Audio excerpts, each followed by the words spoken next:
presidente del Ateneo de Lengua y Cultura Guaraní. Mi querido compañero Iván, ¿cómo estamos?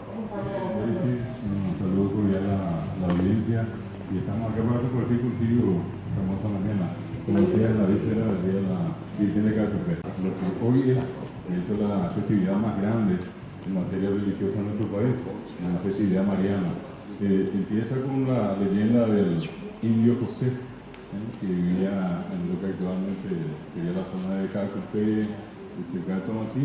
Y en este caso, la leyenda narra de cuando él fue a buscar justamente madera. Él se dedicaba a hacer distintos tipos de imágenes, hacía tallas de madera.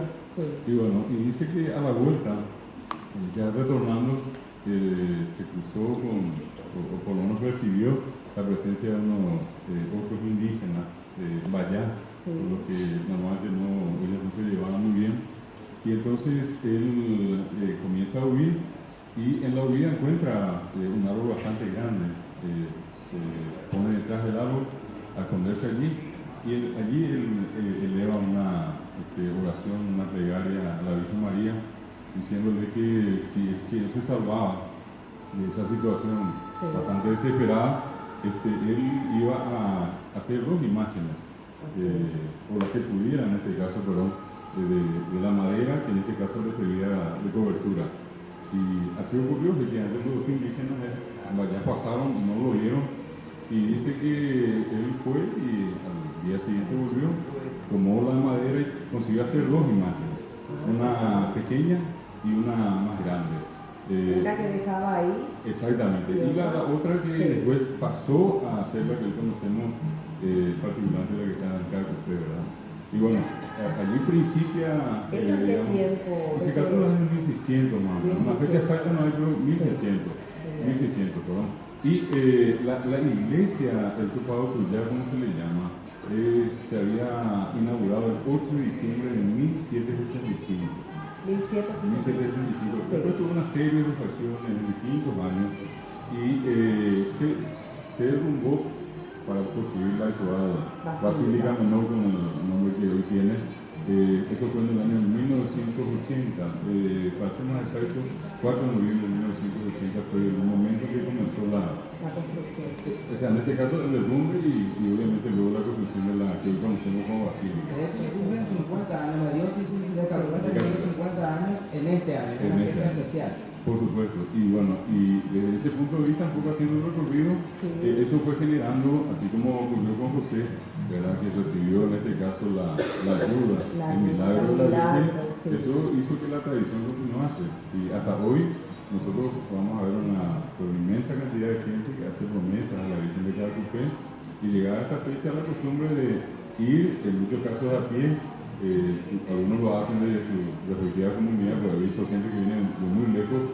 El más usualmente en el caso nuestro, gente que va a Asunción caminando hasta Catupe, otros lo hacen desde Pacaraí y últimamente desde el kilómetro 42, que viene la cima del cerro. David, ¿y la celebración cómo inicia? Y bueno, hablamos siempre en este caso de un novenario, ¿verdad? Un novenario con los 9 días anteriores, justamente el día de ayer culminó el novenario. Y hoy tenemos lo que se conoce como la víspera. Hay, digamos, dos celebraciones que se hacen.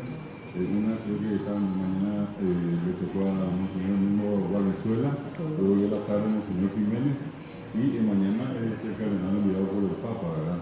Y luego va a venir una segunda parte que va a hacer a lo que conocemos con el nombre de la octava.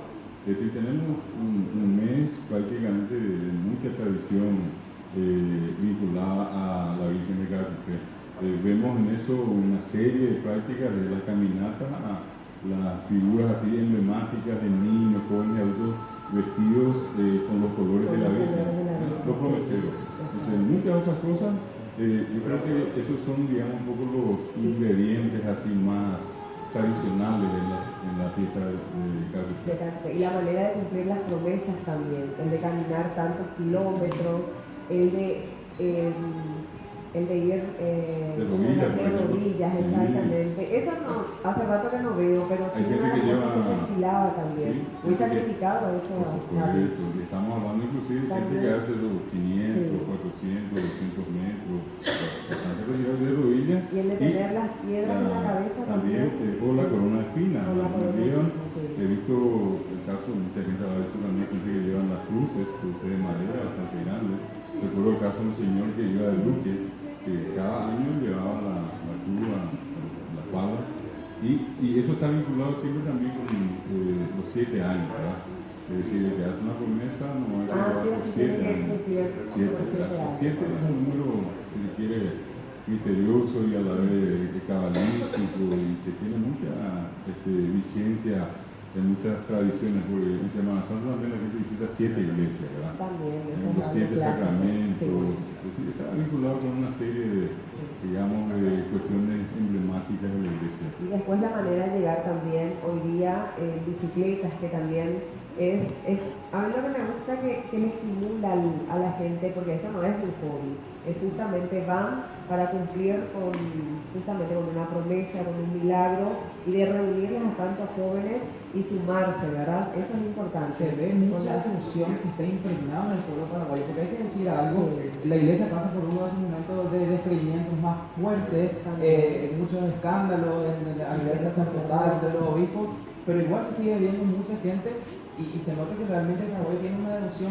hacia la Virgen, no va tanto por las autoridades de la iglesia. Yo creo que ese es un aspecto central, ¿verdad? Que es como que uno hace un compromiso con la Virgen.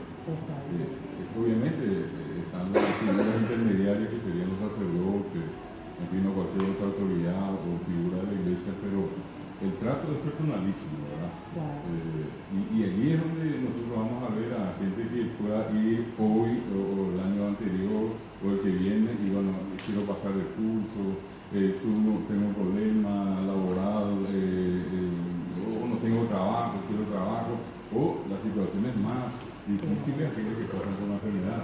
Hay gente que va y con una serie de problemas de Te salud. diría que es casi un 100% de ese tipo de pedidos. Sí, sí. Pero no hay que desconsiderar, por más que hay una visibilidad, también está el momento oportuno de esperar qué va a decir el sacerdote en la homilía, por ejemplo. A mí siempre es una de las cosas que más llama la De atención. hecho, la prensa está ahí saber. atenta. Y durante los novios hubieron ya homilías bastante polémicas en estos días, lo del Pero tatuaje. sí y ahora genera polémica, la que se habla central. de todo. Y es como decir, hay un antes y un después cada año, ¿verdad? Es decir, todas estas series de homilías traen consigo un golpe bastante fuerte que afectan a distintos ámbitos de la vida social de nuestro país. Exacto. Bueno, y después está el pozo de la Virgen, el Ticuán, que no podemos dejar de ir cuando vamos. Eso ya después. Bueno, por lo general se estila eso, pero la gente cuando ya puede tiene tiempo y lo hace antes. Pero un conglomerado de gente también ahí, David, que va a traer el agua bendita. Sí. Así como está diciendo, le dice, eso inclusive la gente que llega muy temprano, que va a llegar muy temprano a una mañana, o ya está allí, todavía esa figura tan tradicional del pirigo, por ejemplo, que la gente compra y se le cuesta en la plaza, ¿verdad? Y lo otro que mencionaba, el ir hasta el cual, y entre otras cosas, lavarse la cabeza, la cara, juntar un recipiente, ¿Qué traer. historia tiene ese cuadro? Y bueno, y justamente, como todo lo que hay en Cacupé tiene, digamos, una connotación mágica, milagrosa, ¿verdad? Entonces siempre se asoció el agua con la Virgen, ¿verdad? Y entonces la gente tiene la costumbre de ir, y es más, al punto que una réplica del tipo ya está allí al cabalmente donde está la Virgen. Y mucha gente tiene la costumbre de hacer las dos visitas. Van a la basílica y luego pasan a la réplica de tu pueblo y ahí acostaban nada más al agua. Días anteriores, pero particularmente hoy, se hace esa tradicional serenata, ¿verdad? Que es un poco una manera de darle ese cariz de fiesta y también darle ese ropaje tan particular, tan típico, tan paraguayo, ¿verdad? Porque allí van artistas de toda clase. Pueden ir en este caso solistas, dúos, tríos, van conjuntos, gente que hace poesía. Y ese es un ambiente que tan particularmente identifica a la festividad de Cacupé. Luego están las misas que van a empezar prácticamente a la 1, a las 2, a las 3, hasta Misa central que se hace a las 6, ¿verdad? Y bueno, como decíamos, ese va a ser el momento en que el mayor número de gente va a estar en la plaza, que en este caso rodea a la basílica, y obviamente con la concurrencia de las autoridades nacionales, ¿verdad? De la iglesia, y la cantidad impresionante de gente que no solamente viene de distintos puntos del interior del país, sino que de muchos otros países, paraguayos que inclusive exclusivamente también para pagar la promesa vienen en esta fecha a nuestro país. ¿Sigue tan fuerte nuestra tradición, profesor, o ves que cambiamos en algo con el tiempo? Yo creo que se mantiene en un alto porcentaje todavía, ¿verdad? Y eso influye, Daisy, por ejemplo, lo que mencionábamos recién, el hecho mismo de hacer ese peregrinaje, esa caminata, ¿verdad? Por más que inclusive, como acabamos de escuchar todas estas recomendaciones, obviamente un poco más allá de la recomendación de que embarazadas o criaturas no tengan que ser expuestos a situaciones así muy difíciles, lo más seguro que mañana vamos a ver eso, hoy y mañana, pese a todas las... ¿Y por qué? Porque hay una fe profunda, ¿verdad? Y hay un compromiso, eso que hablábamos hace rato, ese compromiso es tan fuerte que no importa cómo la persona tenga que llegar. Yo he visto, por ejemplo, el caso de gente que van en carretas y llevan a sus enfermos en las carretas. Es como que los llevan a una especie de camino, llegan allí, los vacan, ¿verdad? Con que tal vez un sacerdote o esa bendición que se puede recibir es como una panacea, como esa medicación tan potente que en ese momento puede curar todo y darle a la persona una sensación de bienestar y de esperanza en muchas cosas. Genial. Eso nos mueve.